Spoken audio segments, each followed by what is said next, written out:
Hey guys, welcome back to another tech tip and guide video. In today's video, I'll show you how you can register to Chase Bank's online banking services through the mobile app.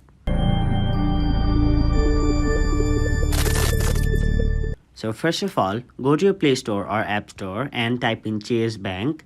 After that, download the app called Chase Mobile. Since I've already downloaded it, I'll simply open it.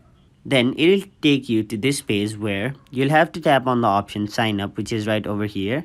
Now select an account type. It may be personal, business, or both business and personal. And once you've selected your account type, enter your account or debit/credit card number, your social security number.